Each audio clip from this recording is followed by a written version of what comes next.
Hi student, welcome to my channel.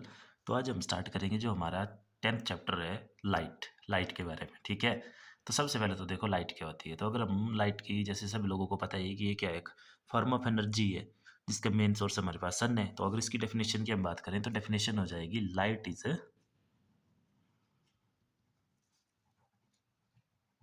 Form of energy that produces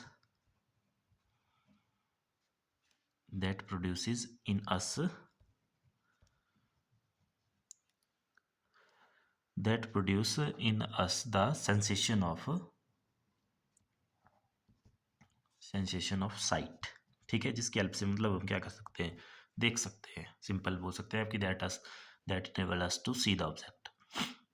तो ये तो होगी लाइट की डेफिनेशन। अब देखो इस चैप्टर में हम स्टडी करेंगे कुछ लाइट के फिनोमिना जिनको जो है लाइट शो करती है। तो सबसे पहला फिनोमिना है हमारे पास रिफ्लेक्शन ऑफ लाइट। जैसे छोटी क्लासेस में आपने इसके बारे में पढ़ा भी है, अगर नहीं पढ़ा तो कोई बात नहीं, देखो डिटेल में देखेंगे हम इसको। रिफ्लेक्शन ऑफ लाइट हमारे पास क्या है।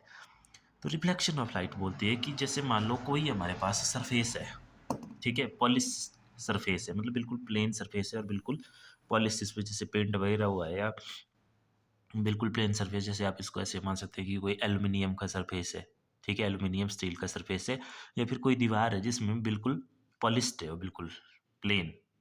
ठीक है, तो उस पे क्या होता है फिर, जैसे मान लो ये कोई हमारा पॉलिश्ड सरफेस है, सरफेस। अब इस सरफेस के ऊपर कहीं से कोई लाइट पड़ रही है ऐसे रे की फॉर्म में। ठीक है, लाइट स्ट्रेट पाथ फॉलो करती है ना लाइट, इसलिए हम इसको रे से दिखाएंगे यहाँ पे। तो ये जो इस पे पड़ने वाली रे है इसको बोलेंगे हम इंसिडेंट रे। इस रे को बोला जाएगा हमेशा इंसिडेंट रे। ठीक है, फिर देखो जिस पॉइंट पे ये इंसिडेंट रे पड़ेगी उस पॉइंट पे हम एक नॉर्मल ड्रॉ करेंगे हमेशा। ठीक है, अब आपको पता है नॉर्मल क्या होता है। तो नॉर्मल होता है उस पॉइंट पे 90 डिग्री बिल्कुल। तो जैसे इस पॉइंट पे पड़ रही है ना, ये इस वाले पॉइंट पे, ये इस पॉइंट पे, तो इस पॉइंट पे हम एक नॉर्मल ड्रॉ कर लेंगे इस तरह से। ये हो गया हमारा नॉर्मल।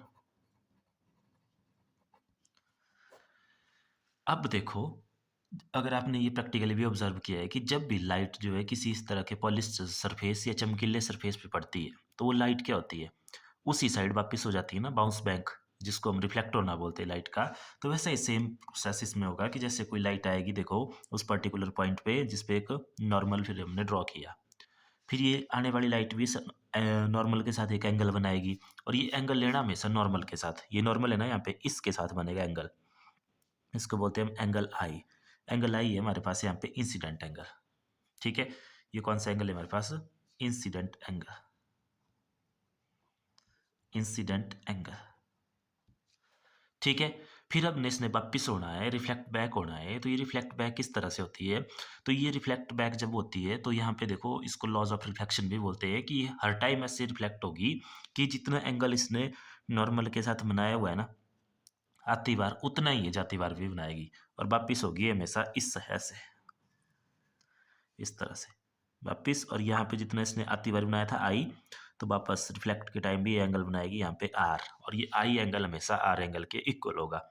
आर हो गया हमारे पास रिफ्लेक्टेड एंगल, आर को बोलते हैं हम रिफ्लेक्टेड एंगल। और जब भी आप डायग्राम बनाएंगे तो ध्यान रखना ये एंगल नॉर्मल के साथ बनेंगे, इन रेस के सरफेस के साथ नहीं बना रहे, नॉर्मल के साथ। जो इंसिडेंट रे होगी आने वाली लाइट, वो एंगल आई बनाएगी इंसिडेंट एंगल, और जो वापस जाने वाली या रिफ्लेक्टेड रेज होगी आपकी, वो बनाएगी हमारे पास एंगल आर नॉर्मल के साथ, इसको बोलते हैं reflected angle.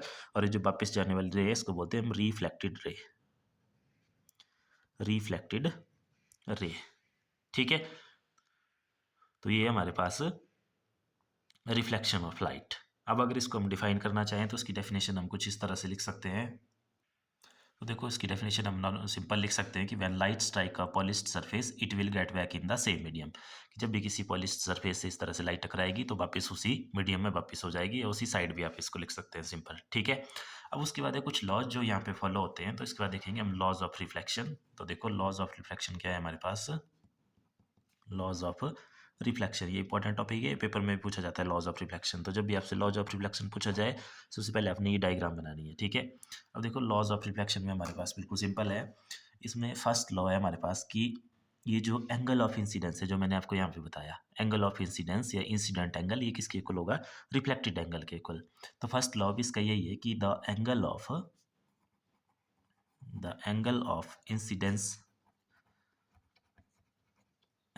Incidence is always equal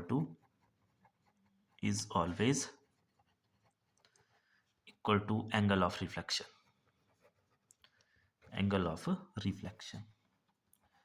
या इस तरह से भी लिख सकते हैं आप इसको कि incident angle is equal to reflected angle, या simple angle i is always equal to angle are.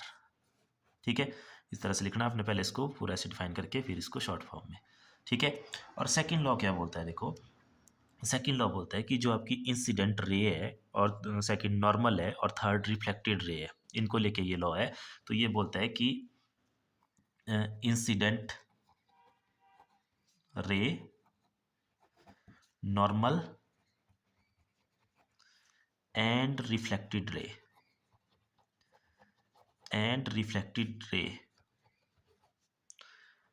all lies in a same plane, ठीक है, कि ये तीनों जो है सेम प्लेन में लाई करेंगे। अब देखो इसका मतलब क्या है, सेम प्लेन का क्या मतलब होता है? तो सेम प्लेन जैसे आप लोगों ने देखो इस डायग्राम में समझो।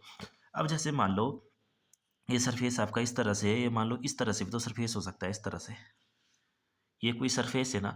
फिर देखो इस सरफेस में मान लो अगर आपकी लाइट आ रही है ऐसे, तो नॉर्मल बनेगा ऐसे और वापस जाएगी ऐसे। तो अब देखो अगर कोऑर्डिनेट ज्योमेट्री की हम बात करें, तो ये जो लाइट आ रही थी, जैसे मान लो ये इस तरह से एक प्लेन में आ रही है ना, जैसे अज्यूम कर लो कि आपकी ये एक्स वाई प्लेन पे आ रही थी। ठीक है, जैसे ये जो आपकी शीट है, शीट के बिल्कुल ऐसे अलॉन्ग आ रही है। तो शीट क्या है, अब देखो 2D है, इसमें एक एक्स एक्सिस होगी, एक वाई एक्सिस होगी। तो ये एक्स वाई प्लेन पे आ रही थी, और अगर हम जेड की बात करें तो जेड इसमें से बाहर वाली साइड होगा। तो अगर ये एक्स वाई प्लेन पे आ रही थी, तो अब ये जो नॉर्मल है ये भी इसी प्लेन पे बनेगा, मतलब ये भी एक्स वाई प्लेन पे ही होगा, और ये वापस जाएगी, वापस भी ये इसी प्लेन पे जाएगी, एक्स वाई प्लेन पे ही, मतलब ये सेम प्लेन पे लाई करेंगे। ऐसा नहीं होगा कि कोई लाइट आपकी ऐसे आ रही है, जैसे ये पेन से देखो ना, ये लाइट आ रही है पेन से ऐसे, और ये वाला पेन आपका नॉर्मल हो गया, तो ये लाइट कैसे जाएगी? बिल्कुल ऐसे इसी प्लेन पे जाएगी। ऐसा नहीं होगा कभी कि लाइट ऐसे आ रही है और नॉर्मल ऐसे, और लाइट ऐसे चली गई, किसी दूसरे प्लेन में चली गई, जैसे वाई जेड हो गया, एक्स जेड हो गया, इस तरह से नहीं जाएगी, ये सेम प्लेन पे जाएगी। ठीक है, इस प्लेन पे आ रही थी ना एक्स वाई पे, मान लो नॉर्मल भी उसी प्लेन पे आया देखो, और ये वापस भी उसी प्लेन से जा रही है।